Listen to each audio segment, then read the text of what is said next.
ओम नमः शिवाय। शिवजी सदा सहाय। ओम नमः शिवाय। गुरुजी सदा सहाय।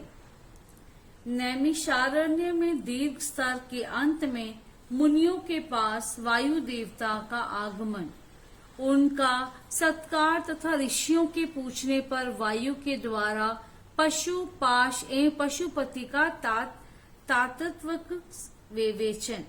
सूजी कहते हैं, मुनीश्वरों, उस समय उत्तम व्रत का पालन करने वाले उन महाभाग महर्षियों ने उस देश में महादेव जी की आराधना करते हुए एक महान यज्ञ का आयोजन किया।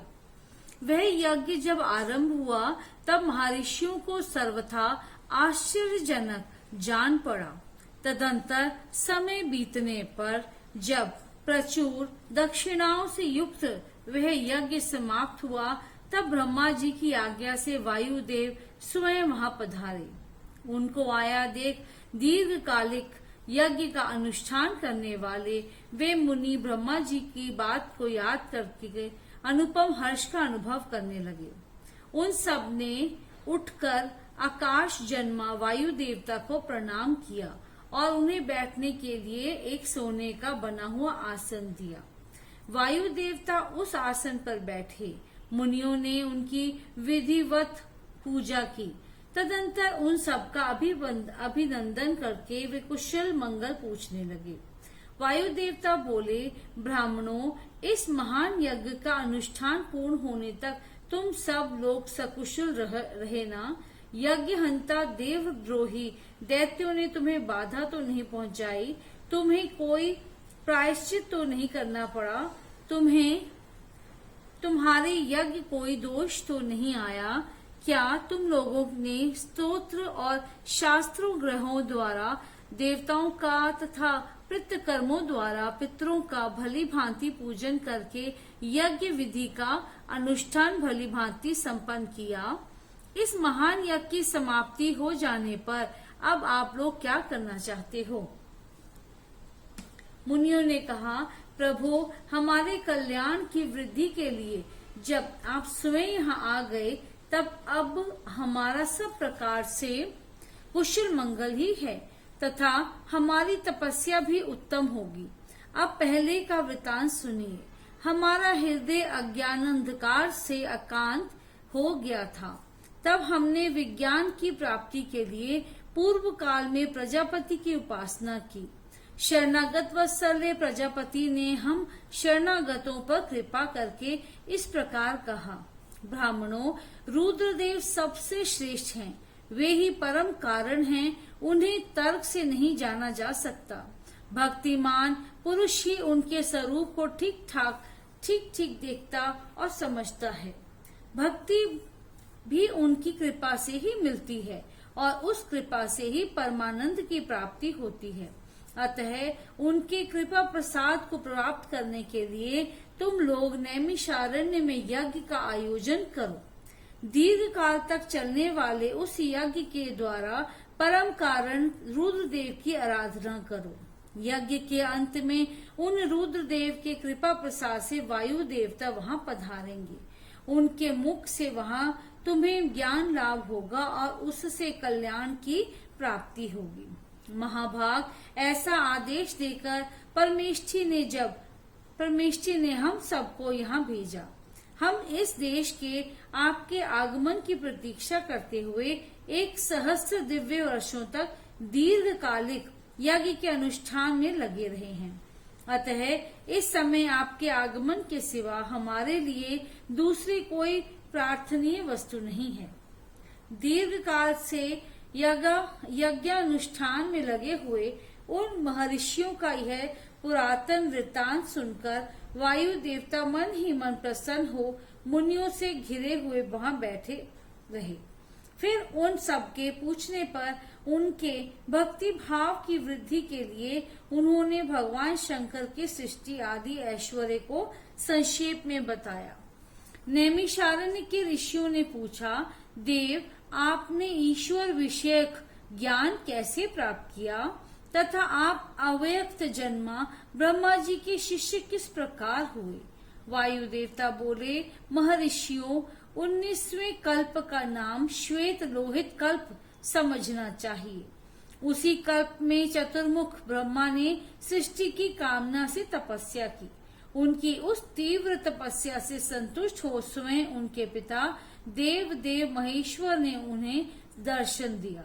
वे दिव्य कुमारावस्था से युक्त रूप धारण करके रूपवानों में श्रेष्ठ श्वेत नामक मुनि होकर दिव्य वाणी बोलते हुए उनके सामने उपस्थित हुए।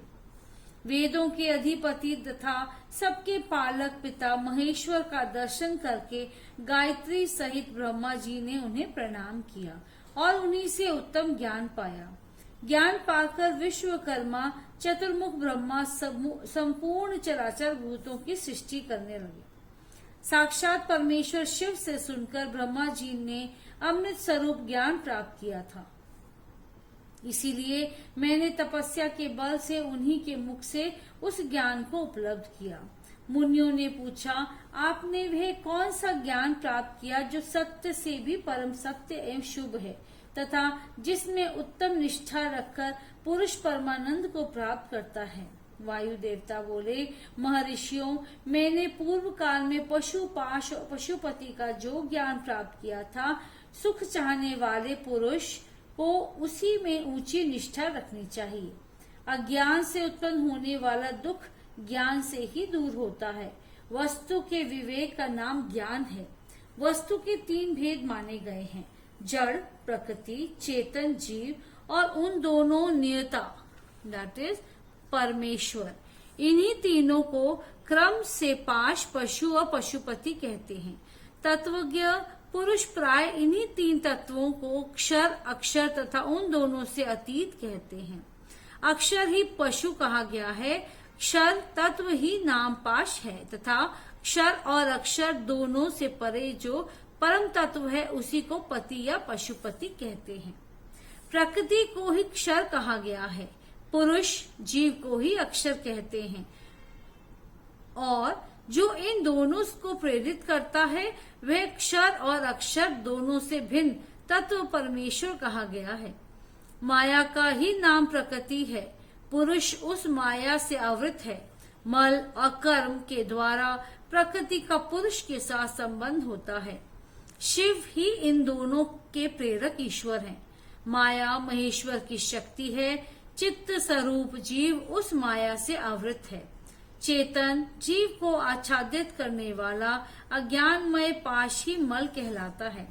उससे शुद्ध हो जाने पर जीव स्वतः शिव हो जाता है। वह विशुद्ध ही शिव तत्व है।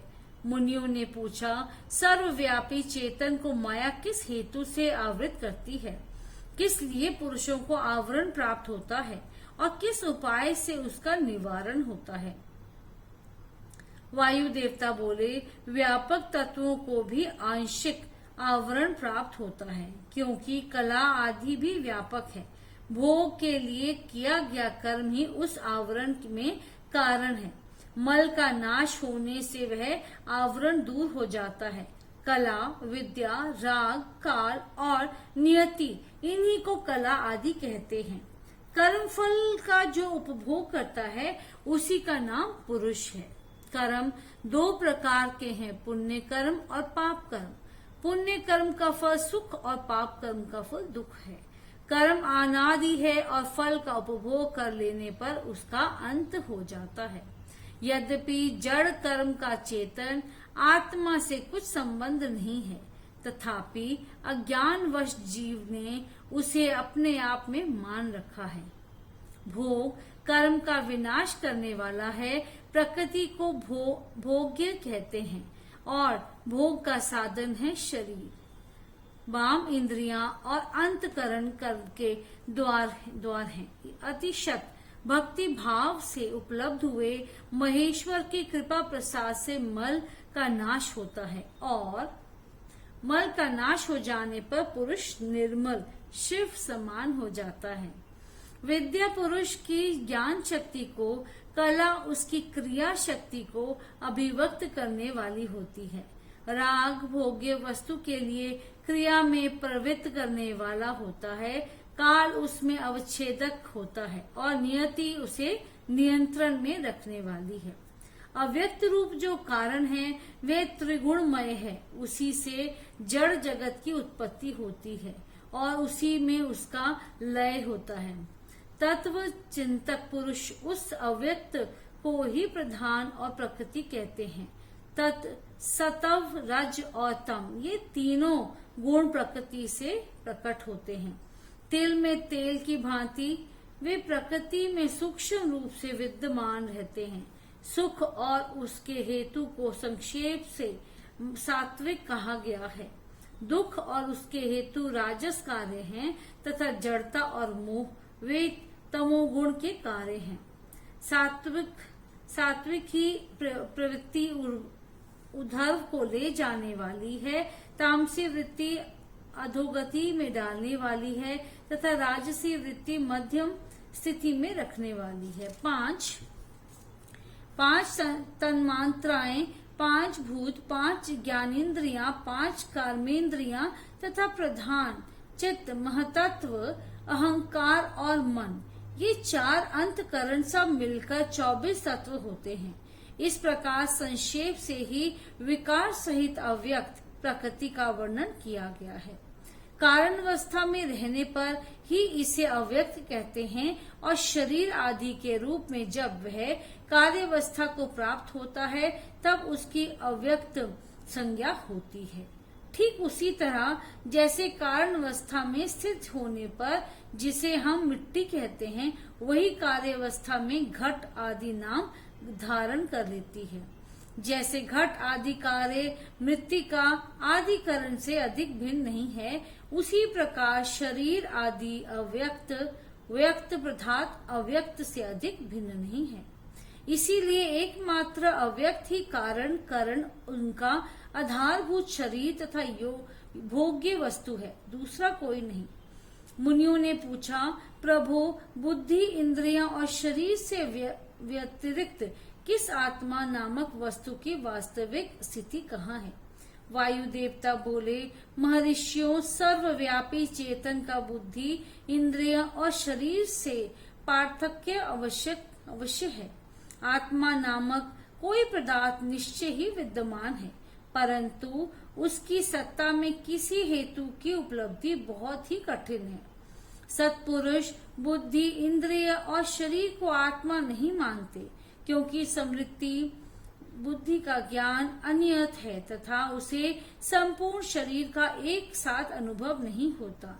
इसीलिए वेदों और वेदांतों में आत्मा को पूर्वानुभूत विषयों का स्मरण करता संपूर्ण यज्ञ पदार्थों में व्यापक तथा अंतर्यामी कहा जाता है।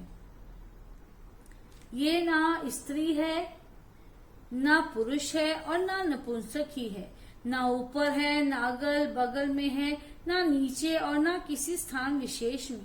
यह संपूर्ण चल शरीर में अविचल, निराकार एवं अविनाशी रूप में स्थित है। ज्ञानी पुरुष निरंतर विचार करने से उस आत्म तत्व का साक्षात्कार कर पाता है। पुरुष का जो वह शरीर कहा गया है, इससे बढ़कर अशुद्ध, पराधीन, दुखमय, अस्थिर दूसरी कोई वस्तु नहीं है।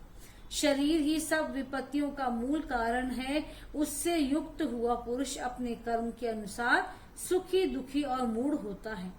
जैसे पानी से सींचता हुआ खेत अंकुर उत्पन्न करता है, उसी प्रकार अज्ञान से अल्पवित हुआ कर्म नूतन शरीर को जन्म देता है। ये शरीर अत्यंत दुखों के आले माने जाते हैं। इनकी मृत्यु अनिवार्य होती है। भूतकाल में कितने ही शरीर नष्ट हो गए और भविष्य काल में सहस्त्रों शरीर आने वाले हैं। वे सब आकर जब जीर्ण शीर्ण हो जाते हैं, तब पुरुष उन्हें छोड़ देता है। कोई भी जीवात्मा किसी भी शरीर में अंत काल तक रहने का अवसर नहीं पाता। यहाँ स्त्रियों, पुत्रों और बंधु बांधवों से जो मिलन होता है, वह पथिक को मार्ग में मिले हुए दूसरे पथिकों के समागम के ही समान है। जैसे महासागर में एक काष्ठ कहीं से और दूसरा काष्ठ कहीं से बहता आता है, वे दोनों काष्ठ कहीं थोड़ी देर के लिए मिल जाते हैं और मिलकर फिर बिछुड़ जाते हैं। उसी प्रकार प्राणियों का यह समागम भी संयोग वियोग से युक्त है। ब्रह्मा जी से लेकर स्थावर प्राणियों तक सभी जीव पशु कहे गए हैं। उन सभी पशुओं के लिए ही यह दृष्टांत या दर्शन शास्त्र कहा गया है। यह जीव पाशों में बनता और सुख दुख भोगता है, इसीलिए पशु कहलाता है। यह ईश्वर की लीला का साधन भूत है, ऐसा ज्ञानी महात्मा कहते हैं। अध्याय